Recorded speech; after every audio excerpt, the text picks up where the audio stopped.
ఈ రోజు మన యూట్యూబ్ సిరీస్లో డే 29 అండ్ ఫిట్నెస్ జర్నీలో డే 10. సో ఇవాళ మార్నింగ్ మన డే చాలా ఫ్రెష్గా స్టార్ట్ అయింది.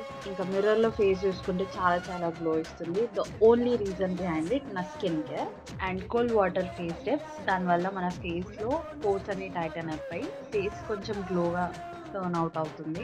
చలో ఇంకా పూజ కంప్లీట్ చేసుకొని నేను ఓట్ మీల్ అయితే రెడీ చేస్తున్నాను. నేను రీసెంట్గా తీసుకునే యోగా బార్ నా సింపుల్ ఓట్స్లో యాడ్ చేస్తున్నాను because it gives crunchy and taste కూడా బాగుంటుందని. నెక్స్ట్ ఇవాళ సూపర్ మార్కెట్కి వెళ్ళి ఇంకా ఇంటికి వచ్చి ఈ డిఐవై స్క్రబ్ ట్రై చేశాను. ఇంక ఇవాళ నేను ఒక చిన్న క్రాఫ్ట్ వర్క్ వేస్తున్నా ఒక స్పెషల్ పర్సన్ కోసం.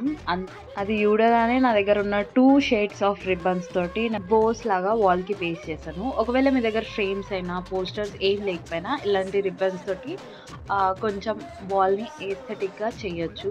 మనకి ఈరోజు వర్కౌట్ కుదరలేదు, బట్ బాడీకి కంప్లీట్గా రెస్ట్ పెట్టద్దు అని సింపుల్గా వాకింగ్కి వెళ్ళాను. వర్కౌట్ చేయలేని రోజులు కూడా ఇలా వాకింగ్ చేస్తే అదొక ఫిజికల్ యాక్టివిటీ కిందకి వస్తుంది అండ్ మన కార్డియో కూడా చాలా మంచిది. ఇంకా ఆ తర్వాత మెయిల్స్ చెక్ చేసుకొని యూజీసీ ఎడిటింగ్స్ పైన ఫోకస్ చేసుకొని డే అయితే ఎండ్ చేశాను. Good night.